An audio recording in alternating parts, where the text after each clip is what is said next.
My name is Eric Mitchell. I'm Senior Vice President and Treasurer here at Senior Life Insurance Company. A little bit about me, I've been with the company 20 years. Started off here in our lead department. A little funny story before that is I was actually hired from building Ron's house.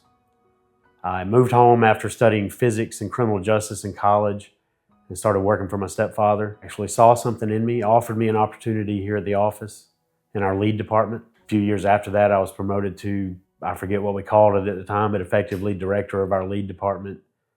And then I moved into some marketing. After that, I left to be an agent and an agency manager for a couple of years. Was real successful, did great. Just didn't feel like that was my calling. And Ron offered me a job here at the home office again, over our policy services department, with the interesting perspective that I could give from being an agent and knowing what they go through. After that, I was promoted to Director of Operations. In 2014, I took a step back out of management and moved over into our financial compliance department, working for our former CFO. Learned a lot under him. He taught me.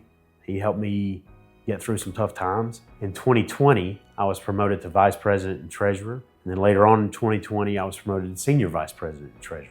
Being that I know how to do everything here, I get pulled in a million different directions. A lot of folks depend on me.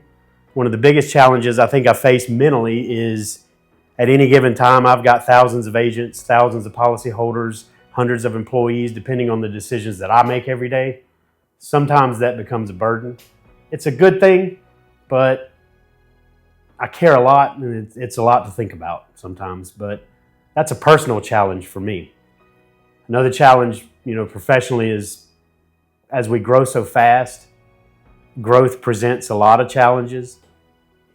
Keeping the wheels on, so to speak. Again, not a bad thing, but there's just a lot of moving parts with the insurance company that people may not realize. And staying on top of those things is crucial for our overall success, both internally and externally. I actually had to tell myself that advice in January of this year. I kind of feel like I lost myself over the years, just getting wrapped up in the busyness, maybe sacrifice who I was, sacrifice things for my family, sacrifice being at home. It's through no fault of anyone's. It's just I let myself get wrapped up too much in things. I took a step back and realized that I want to be who I am, who I was when I started here.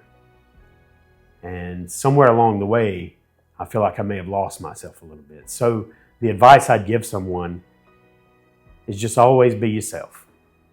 Have faith that that's good enough. And learn how to hit things head on. Don't be afraid of situations. Don't let things hang around. Address situations as quickly as possible if you see them come up. Professionally, personally, everywhere. A skill that I guess I didn't realize that I had when I started here because, believe it or not, I was shy. Couldn't pick up a phone, didn't want to talk to people, terrified of talking to people.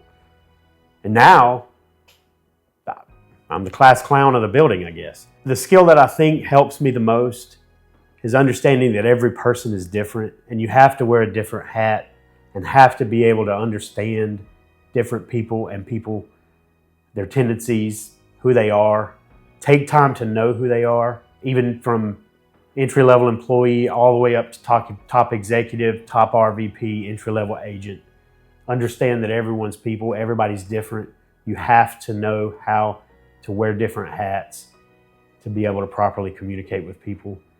That's a skill I may have not realized I had, but I think that's something that has really helped me along the way, is just understanding everyone's different and how you have to treat people different to help them, if you will. I've been asked who I would want to go have a meal with, alive or dead. This one's a tough one to answer. It's just a tough one to get through. It is actually tough. The person that's not here anymore that I'd like to go eat with would be my grandfather.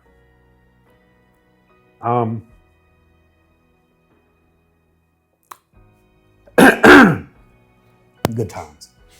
He actually helped me buy my first set of ties, dress shirts, outfits when I started here.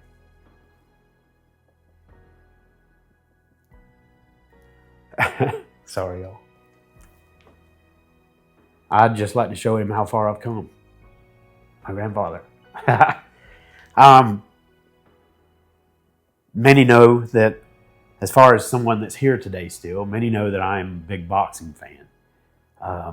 So the person I'd like to go have a meal with, still alive, would be Tyson Fury.